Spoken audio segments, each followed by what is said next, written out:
question of what the next big innovation is I have no idea.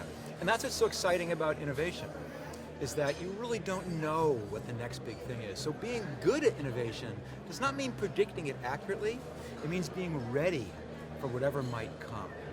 It's not betting everything. One of the most important concepts I talk about is don't fall in love with your idea, because you have to let that idea resonate with its audience, and that's how you find out where innovations are going to come from.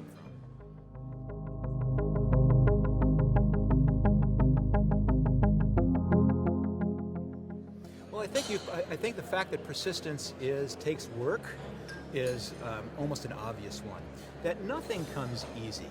And that if people are looking for some kind of magic wand that they can wave over their business and instantly turn it into a success, it's not going to be there. I think in some ways there's become this cult of entrepreneurship because people see people as being rich and famous and going to the parties, but in reality it's a lot of hard work.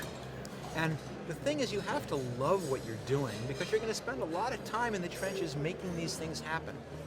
So if your idea is purely for your self-aggrandizement, you're probably in the wrong business. But if you really find yourself intrigued by, how can I make it go a little bit faster? How can I increase sales in my district a little bit? How can I make my warehouse a little bit more efficient?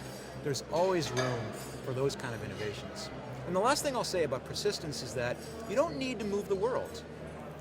Sure, if you try and start Facebook today, you'll never be able to do that. But all of us can take small steps in whatever they do.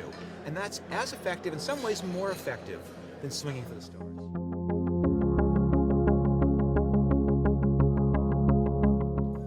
I talk a lot about risk-taking.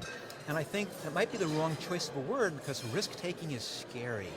And so what I really try and get people comfortable with is that you have to do it, but it does not need to be this existential threat to you. Risk-taking is as simple as trying something which may not work. And you can do that.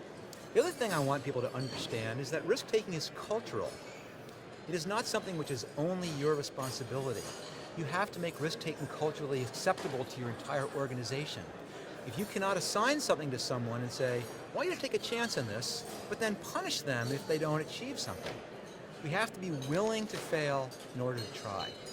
Now, we all have bottom lines. You have to be effective as business people, but it doesn't mean you can't carve out little bits of your budget as areas where, let's just try this one thing. You don't know where your next big innovation is going to come from unless you try it.